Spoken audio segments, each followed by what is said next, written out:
So guys, there is a breaking news here. Finally, the Tinubu's government bows to pressure. This headline here says, Senate declares kidnapping, banditry as terrorism, approves death penalty for offenders. So guys, this is the latest happening and Nigerians have applauded this move. You can imagine if they had done this before now, I don't think we would have lost the numerous lives we've lost from the time of Buhari till now. Since APC came into government, they've used the lives of Nigerians for politics. Now, banditry and kidnapping is now seen as a terrorist act. Remember, an APC chieftain from the north came out arguing that bandits shouldn't be treated as terrorists. Like you can see from this headline, this is yesterday's headline, and it says bandits are jihadists, not terrorists. Federal government can't use full force against them. APC chieftain is saying that federal government cannot use full force on them because they are just jihadists. But they said there's no jihad. Jihadists are those who are buying others for not believing in Islam. And when we say there's Christian genocide, they say there's no genocide. And now an APC chieftain is saying these bad guys, these Fulani militias, that they are just jihadists. They are bandits and they are jihadists. They are not terrorists. So you can't treat them as such. And the person who said this, his name is, like this article reads further saying, an APC chieftain of the All Progressive Congress, Abdul Rauf Bello, has described bandits as jihadists, arguing that the federal government cannot deploy military force against them because there is no current law prescribing them as terrorists. So guys, this is why these guys have been having a free day. But guess what? The Senate has taken this bold move to declare them terrorists, and the punishment for this is death penalty. Now, Oshomole has argued why the recent judgment passed to an ISWAP leader was just 20 years imprisonment. Anyway, before we get to the video, take a look at this. This one here says, Boko Haram members, armed robbers found on army police recruitment list. So guys, this country is gone. Who did this to us? Is it the northern leaders? Who did this to us? Can you imagine? Boko Haram members, the armed robbers were found on army police recruitment list. So when they tell you that they recruit these people into the military, you can see this coming from the house of the Speaker of the House of Assembly. So guys, this is not just a side talk. This is coming from one of the most senior people in this country, saying that the names of Boko Haram members and also armed robbers were found in recruitment lists. Do you know how many that have been recruited unknown? And some of them are known because we've heard that those that have said they are repentant Boko Haram are being given the privilege to come and use their military skills and help the army. And at the end of the day, they keep leaking secrets to the bad guys. So guys, I'm just going to allow you to take a look at this video, where, you know, there've been a whole lot of debates over what is happening in Nigeria. The Senate, Senator Baribe, Oshomole, many of them spoke passionately. We just hope that it's not just rhetoric, that what they are saying here, they are actually going to implement, because guess what? The country is already sinking. Take your time, watch this video, and let me know your thoughts in the comment section below. Please don't forget to subscribe and turn on the bell notification. Now take a look. My name is nnamdi Baribe, and I represent Abia South. The writer, George Orwell, made a very profound statement, which I will quote. He says that in times of universal deceit, telling the truth becomes a revolutionary act. We are being told every day to be patriotic. We are being told here that we shouldn't say anything against. We are being told that, oh, you shouldn't talk about the past. You should focus on the present. Yet, on this floor, rather than focus on what we're supposed to talk about, we go back to say, oh, during 2015, oh, the Chibok girls happened, and oh, we are now rescuing people. People were not rescued at that time. During Chibok, 17 local governments in Katsina were not having palace with bandits. People in Kebbi were not leaving all the rural areas and coming to only the urban areas to stay. People in Niger were not being kidnapped. So why do we need to?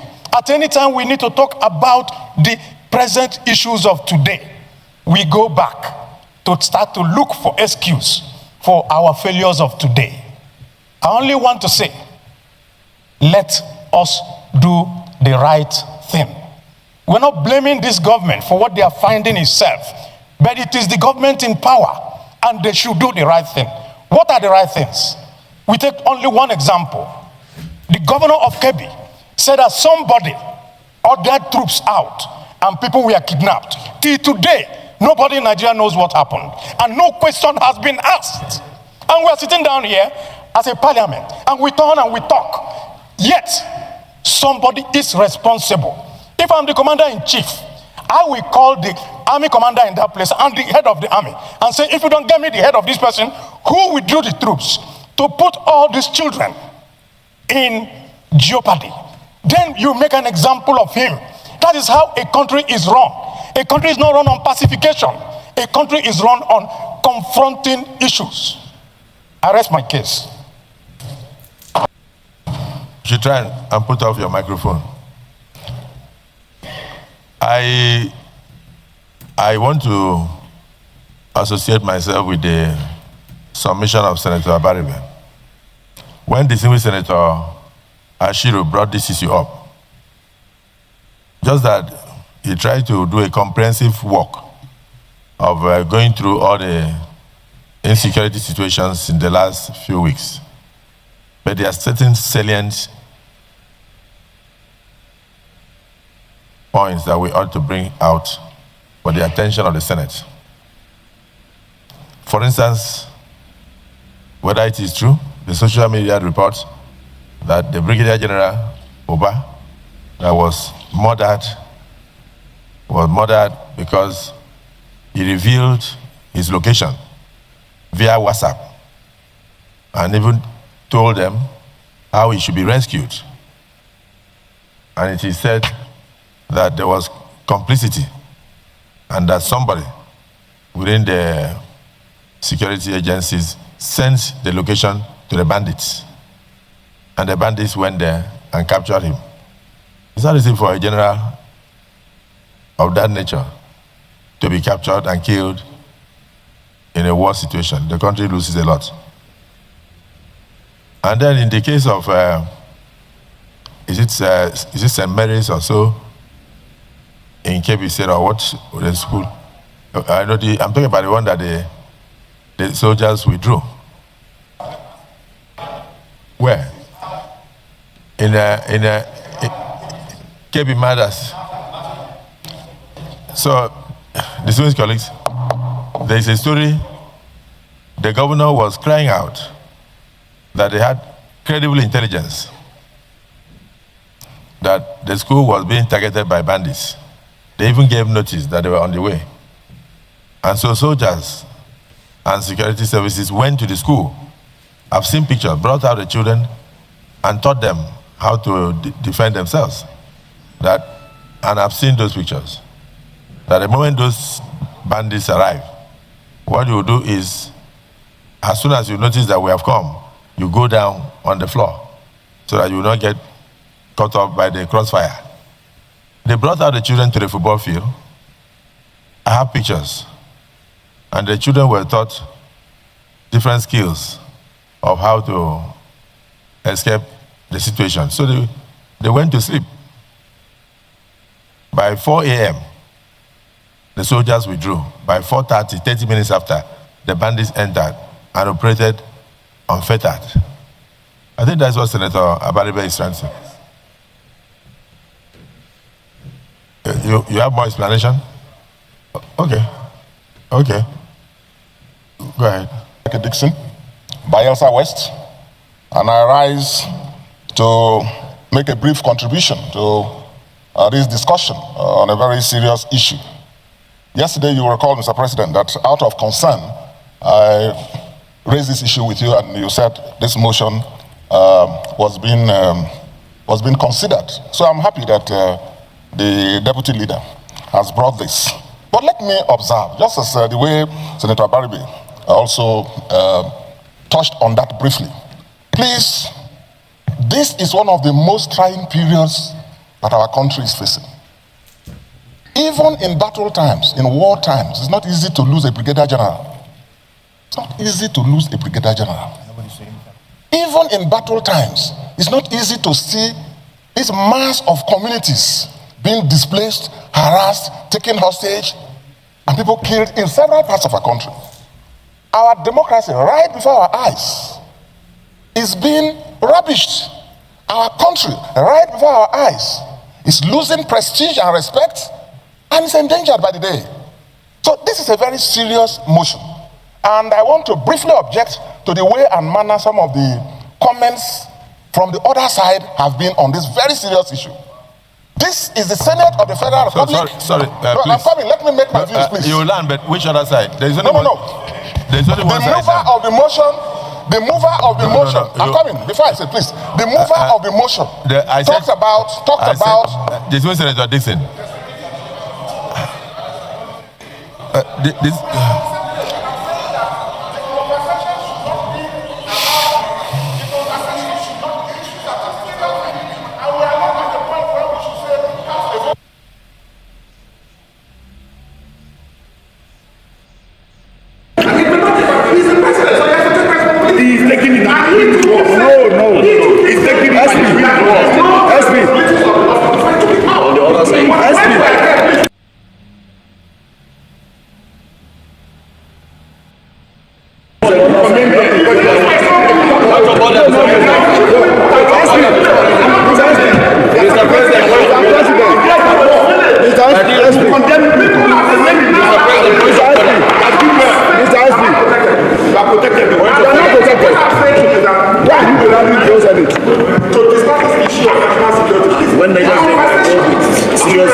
Time is up. Well, you are the deciding officer. If on this very serious national issue. Can I guide you? Can I guide you? If you want to conclude your speech, be guided from the chair. The reality is that this affects all of us. So there's nothing like this side or that side. Immediately you, no. Well, the person watching you outside will think that the Senate is in two divisions. On the issue of insecurity that we are discussing, we are one side. The entire Senate is one. So there's nobody here that will come and say that this side is treating the issue with levity, this side. And if you say we should not commend the president, it simply means you should tell the president to sleep. When a man has canceled his international trips and step back to face the issue, what you are seeing is an attack on Nigeria by our enemies. And it's even as I'm speaking with you now, I understand that yesterday in the same community or so, that they went there and then abducted a pregnant woman with 11 others yesterday night. You don't know when it will come to your village. So there's nothing like this side and that side. We are all Nigerians and we are all concerned with what is going on. So I would prefer that we concentrate on solutions. And what we are saying is that we must rise to the occasion. This country cannot bow to despair. Neither can we bow to fear. People are perpetrating this. They are human beings. Senator Garuba, maybe you may wish to highlight what you saw on the video you showed me today. Please stand up and do that. Because when you invited Senator Abaribe to speak, you went on to reinforce the sentiments expressed by Senator Abaribe. Abaribe is not of APC. And so any attempt by anyone to distract us from what is obviously a national issue is a disservice to our collective desire to stand firm together and find a solution to what is clearly a national problem that has been there for over 20 years. Mr. President, I am not ashamed to affirm that President Bola Ahmed Tinubu is doing his best. Correct. He's doing his best. That we have not yet there doesn't mean that he has done anything knowingly, whether by negligence or lack of interest. Under your leadership, Mr. President, you have encouraged us to approve not once, not twice, special supplementary budget to support our armed forces, arising from the request of President Bola Ahmed Tinubu. Those requests were not meant for the armed forces to buy ice cream. It wasn't meant for them to do tobola in military nightclubs. They are meant to strengthen the armed forces, to re-equip them, to give them access to acquire modern technology, and to train and even now directive to recruit more men and women into the armed forces. Therefore, there can be no question that President Tinubu is doing his best. In moments like this, the devil can come in and make us so confused that we might turn against ourselves and then, by default, allow the enemy to behave as if he's having an upper hand. However, what I think we should do, which under your leadership, even in your statement, you have already encouraged us to come up with such suggestion, is in the light of what we now know, what can we begin to do differently and contribute those ideas to support the executive initiative? One there, for example, is, and you amplified it, even in greater details than any one of us in this house, when you revisited the statement by the governor of Kebbi State. Nigerians are entitled to know, and it is no longer national secret, the commander of that area who ordered that those men be withdrawn. It is to be a national secret to be kept within military cycle. Nigeria should know the name, and the person should be brought to justice under the Terrorist Act. Number two, Mr. President. Is it the view of the Senate that the issue just canvassed now, that should form part of our prayers? Yes. Those who support say aye. Those against say nay. The ayes have it. That is taken. We will form part of our prayers. Mr. President, under your leadership, we have passed death penalty on terrorism. This parliament is on record as having done that.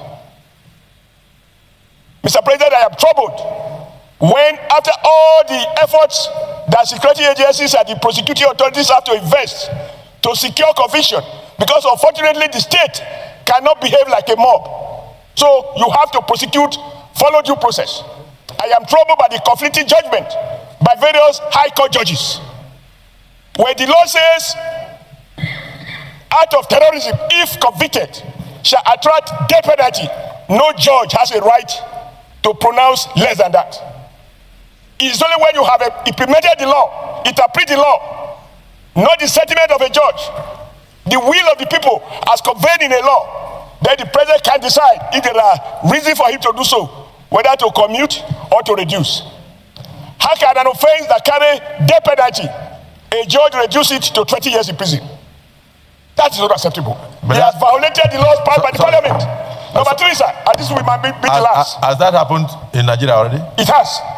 That somebody convicted of terrorism was sentenced to 20 years in prison. No. Can I be allowed to land?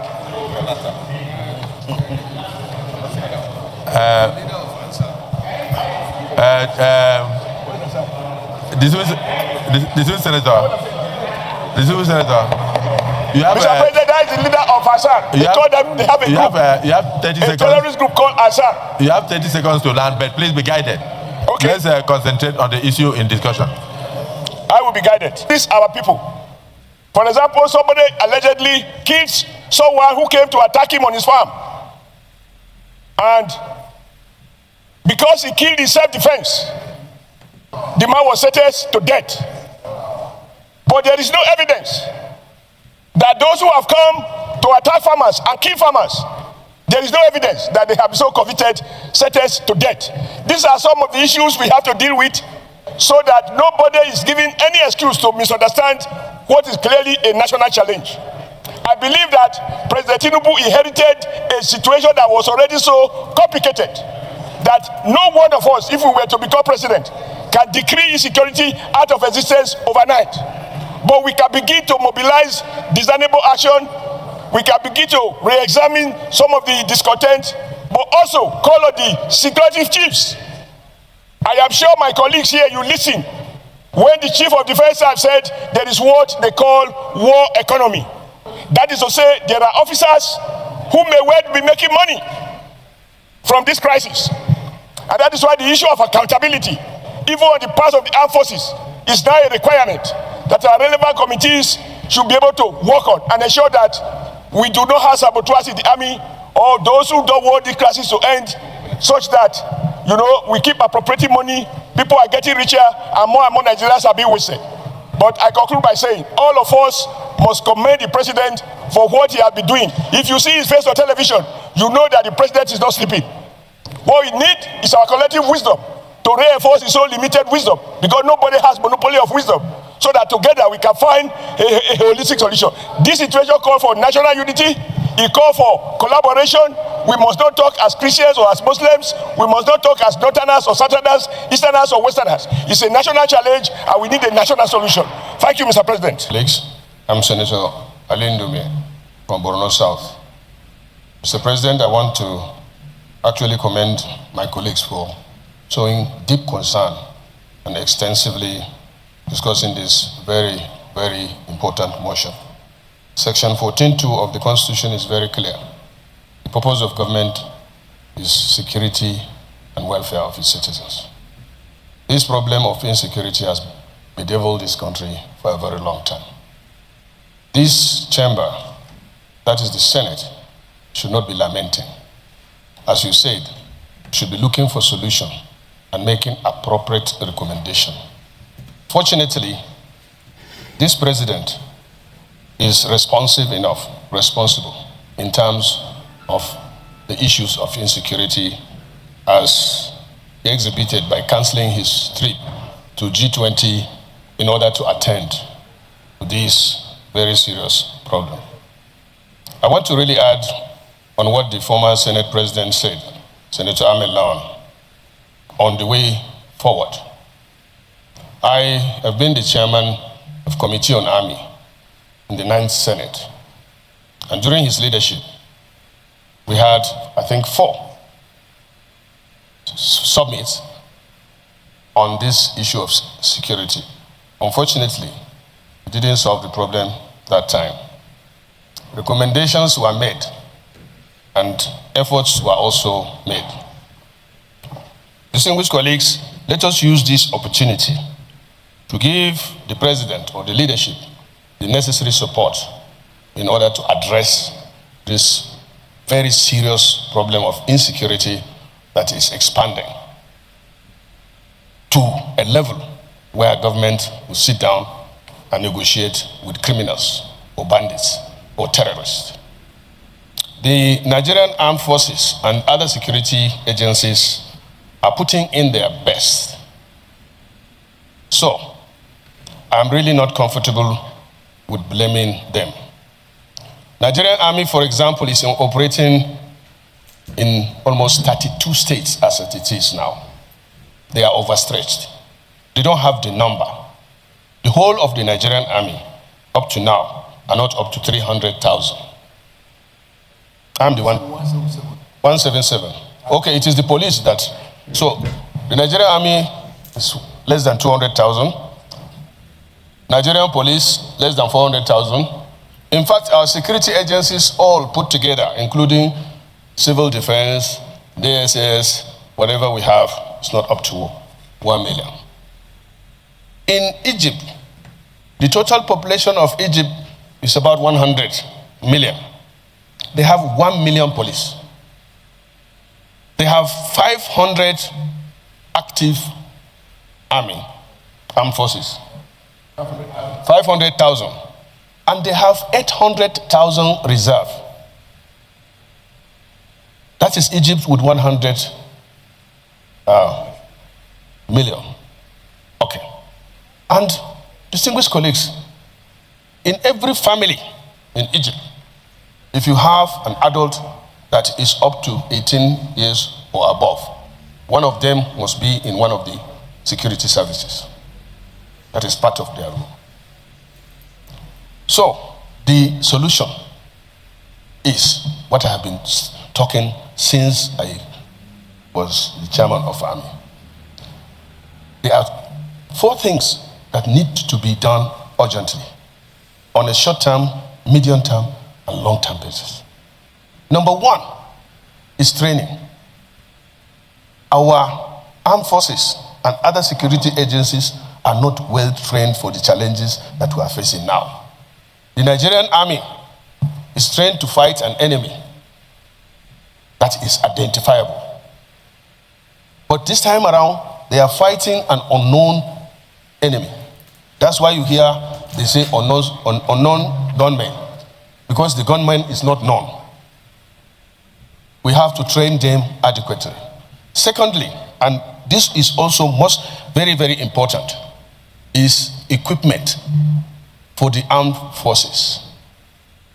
Mr. President, as I am speaking to you now, the Army aviation sector, which was strengthened by the current president, the coming of Mr. President changed the dynamics. But he is handicapped. Right now, the Nigerian Army aviation has only 2 helicopters. They ordered for 12. No, I don't want us to go into details of trying to on what they don't have, because the security chiefs will still appear before us. Let them come and tell us what they have and what they don't have, and then tell us what they need in a closed session. In a closed session, then we'll take it from there. Well, so let me thank you for your contribution. No, let me learn aspect of it, which is very. A point of order must be held at all times. It's going to land. It's regarding the extension of time. You'll take it, I know. But let him just land. I can still move around and then let him check you. Okay. Lastly, sir, this is very, very important, and I understand. I try to bring a motion on that, and the issue of remuneration of the armed forces and other security agents. As I told you last time, in Africa, where they have army, the whole of Africa, Nigeria's base salary for a private is second to the last. They receive 100,000, and this is because the president, this current president, when he came in and we raised this matter, he doubled the salary. And you know what? A private Nigerian army now is receiving 100,000. Their daily ration before was 1,500. Now the president increased it to 5,000. No. Mr. President, please be patient. This is very, very important. We are not yet there. Okay. When they come, we need. Sir, with all due respect, generals don't complain. You don't expect a general to come and tell the Senate here. We will compel them to discuss freely with us. Please. They have their CNC. That should be in a closed session. Let's not let's not bab their head behind their back. So we should give the president, get those kidnapped back. The only thing that they can do is to track. But we don't have satellite images and capacity. To your knowledge, we have sir, I was a governor up to Taraba, up to Jalingo. Mr. President. So it's just the wheel. Mr. President. I picked them up in any part of the country. So please, don't go there. How did they even... I'm giving you information, Mr. President, please. But I'm saying, we have 4 satellites. Nigeria has 4 satellites. And we don't have satellite coverage or surveillance 24 hours. We don't have it. The Civil Senator, can I thank you for your contributions? And please, that some of these details should be discussed in closed session. We know who these bandits are. We know where they are. We know what they want. What is left for us to conclude? If we are going to do negotiation, do it and finish it. If we are going to fight, we fight it to the finish. What is the big deal? We know everything. Why are we covering? Why are we covering all these things? And I want to align myself with distinguished Senator Abaribe. Sir, the issue that must take precedence is who withdrew the soldiers from Maga Primary School, on whose instruction. The world want to know, Nigerians want to know, we that is particularly affected, we want to know, sir. First of all, colleagues, I am very happy and sad at the same time. Happy in the sense that the 24 girls from Maga in my own constituency that were abducted have been released and they are all safe and healthy. They have not been molested. But distinguished Senate President and colleague, we must search our minds. As we keep saying, sir, we know who these bandits are. We know where they are. We know what they want. What is left for us to conclude? If we are going to do negotiation, do it and finish it. If we are going to fight, we fight it to the finish. What is the big deal? We know everything. Why are we covering? Why are we covering all these things? And I want to align myself with distinguished Senator Abaribe. Sir, the issue that must take precedence is who withdrew the soldiers from Maga Primary School, on whose instruction. The world want to know, Nigerians want to know, we that is particularly affected, we want to know, sir. Because if we don't get to the bottom of this incident will be repeating itself. Thank you very much, the Senate President. And you have spoken on behalf of the Senate, and by implication, you have spoken on behalf of Nigerians. We are, even as I speak now, we are still facing the attacks. This is orchestrated, this is organized, and this is meant to damage the image of democracy. And all these things started with just a tweet from President Trump. People are trying to justify or call on the American president to come here and attack people. And they started by talking about religious genocide. I want you to understand that when it rains, it does not rain on only one roof. Any issue about war, all sides will suffer. So when somebody is talking about it, you know very well that there is nothing like targeted Muslims or targeted Christians. The bullets that are being sprayed will not distinguish who is a Muslim and who is a Christian. I want you to understand that. If we have miscreants who are going after Christians, then we go after them. We have miscreants who are killing Muslims, we go after them. Nigeria is a multifaceted religious country. We cannot come here and try to say, oh, one group is being attacked, the other group is not being attacked. What we are seeing here is an attack on all religions. It's an attack on all citizens of the country. It's an attack on the democracy of our country. It is an attack on Nigerian citizens. It's an attack on Nigerian government. So we must rise up to the occasion, debate and point out the reality. Let the world know that we want to be safe. We are not. How can we, as a country, choose insecurity? We cannot, and we cannot choose fear over peace. We cannot choose despair.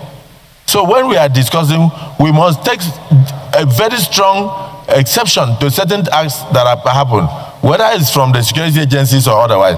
But when somebody says, commend the president for even the initiative of ensuring the release of over 58 children, one child that is released is a big relief to the whole country and to that family. 58 is something we should commend. And then at the same time, you are encouraging him to go after others. He has counseled all engagements. He's sitting down now and tackling on a daily basis. Even yesterday night, he met with security chiefs up to 4 hours to see how he can bring this situation to an end. And this Nigeria is very fast, and these people are moving around, going after soft targets. So let us, and like Senator Garba said, he said in their communities in Kebbi State, that they know the bandits, they know where they stay, and they know what they want. And they are mingling with people, and that even some of the local government authorities are negotiating with them and paying them money. So these are things we must bring out and then forward to the executive.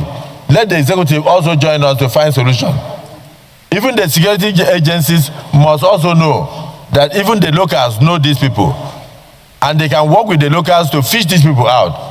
It's a very serious issue. It's not something that we trivialize and try to say this side or that side. That's the only problem. There's no side.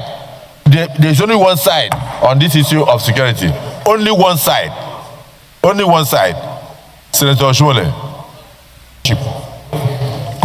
Because when you invited Senator Abaribe to speak,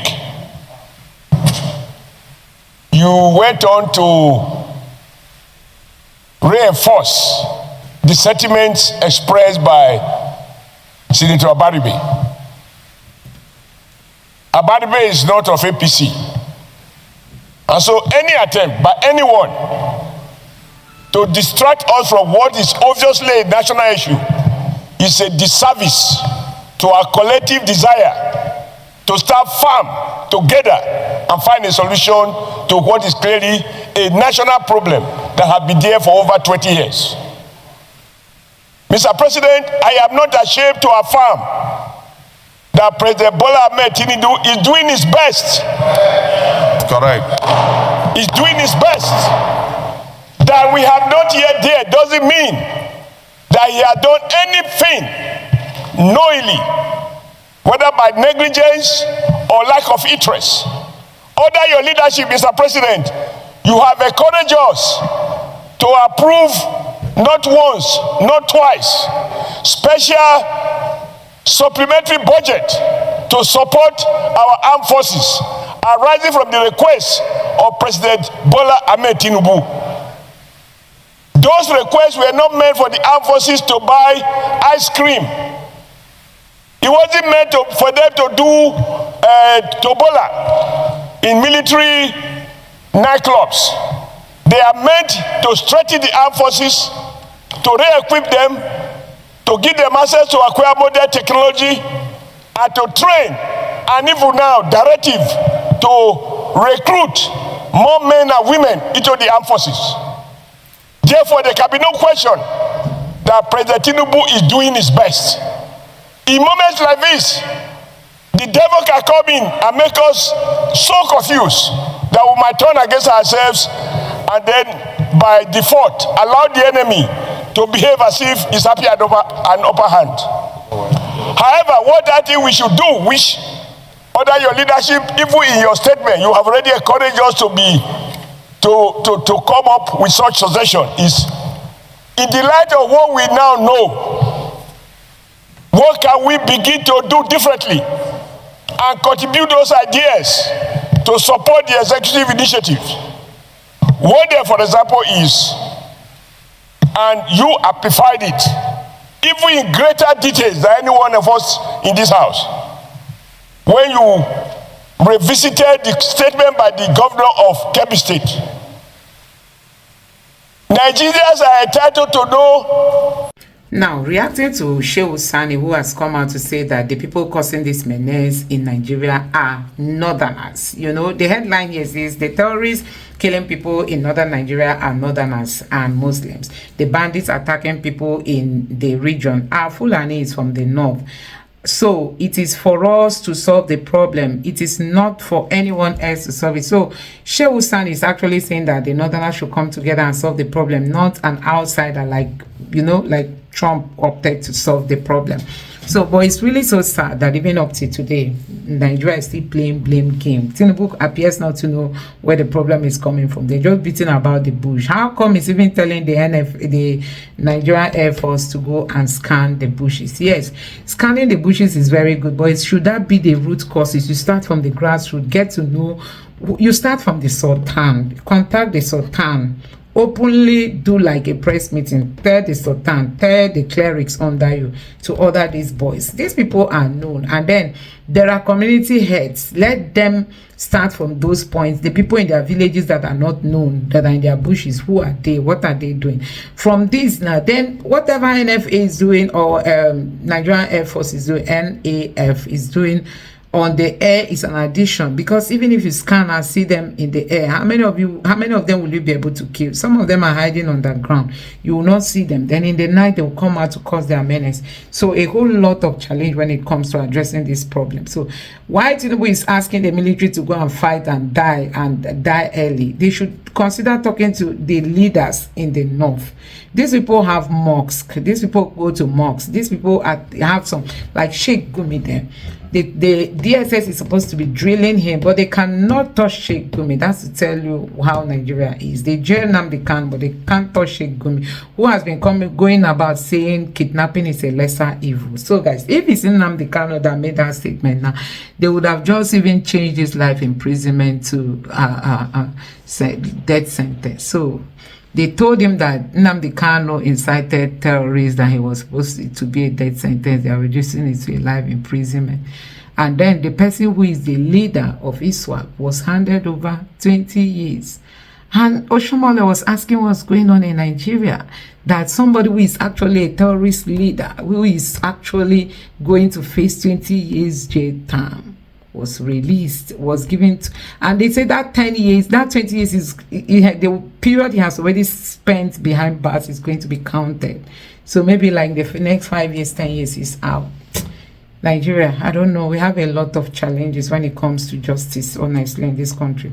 Now, this person, my problem with this present government is that their I don't care is too much. It's nothing new again that the people doing this terrible act are Muslim northerners, but they will still not act. The leaders can't even dare it, yet Tinubu refuses to act. Their leaders can't even deny it, yet Tinubu refuses to act. Honestly. And this person is a terrorist, and bandits didn't grow this bold on their own. They grew this bold because someone looked away, someone is benefiting, someone is shielding them, and someone refuses to call them what they truly are. Criminals. They represent criminals, not representative of any tribe or faith. This person here said, Gumi that said terrorists are their children and brothers. They said it all. To end it is simple. They should talk to their children and brothers. I mean, that's just how to end it. The North needs to come together and solve the insecurity issues affecting their region, because nobody will do it for them. They need to do this as a matter of urgency. And this one says, this is a national crisis, not a regional inheritance. Every Nigerian deserves security, and every part of the country must be part of the solution, not a scapegoat. And this person here said, this man is very dangerous. The people who are killing people in the south are Fulanis imported by Buhari. He won't say that because they are known for being mischievous. So guys, tell that to El-Rufai, Issa Pantami, Alimadu Sherif, Shetima, VP, Mieti Allah, Sultan of Sokoto, Emir of Kanu, NCF. They are all complicit in the agenda and many more.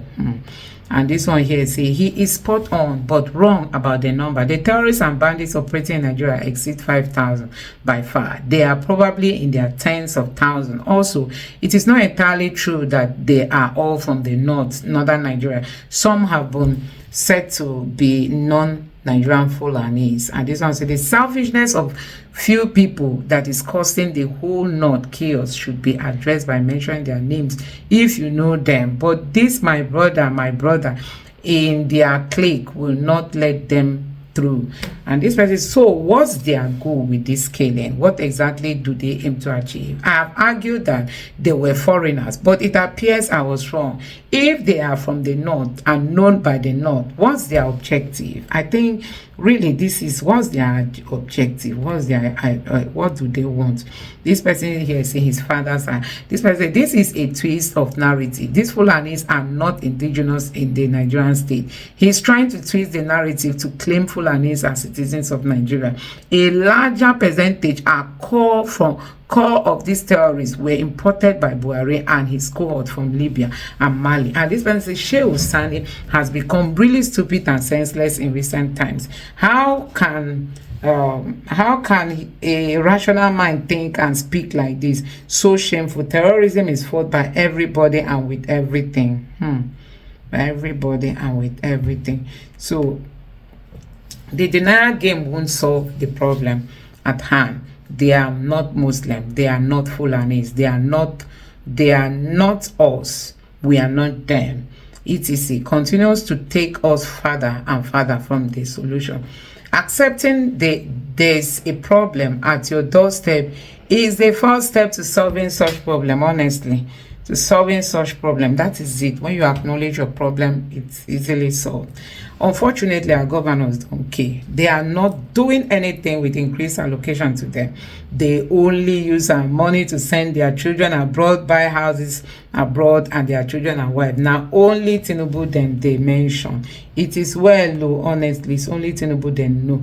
And this person say, but you want to solve IPOB issue for us. And this person here said, I have lived here long enough to finally agree with certain things my elders told me long ago, and it is that Nigeria will not work in its current configuration. It can never work. Quote me anyway, something must change. And I think, and I'm talking of the of its configuration. The solution is bring the demonic world Nigeria down, and there will be peace. This one say this feels like stage 2, accepting responsibility, maybe hope after all. And this person says this is a valid point. However, tell the terrorist Sheikh Gumi to stop advocating for these goons and speak truth to power. No negotiation. We need outright kinetic approach. This person said they will always blame the people of the Sahel, but when it's time to act, they send Gumi to tell us all that these terrorists are their brothers. So guys, I'm going to stop it here. I don't know what you make of this. These are coming after Sheikh Sani was saying that, you know, that admitting that the problem they have is from the north, and the north has the responsibility of solving it. The question remains, are they ready to solve it? Let me know your thought on this in the comment section below. Please don't forget to subscribe to the channel and turn on the bell notification. Thank you.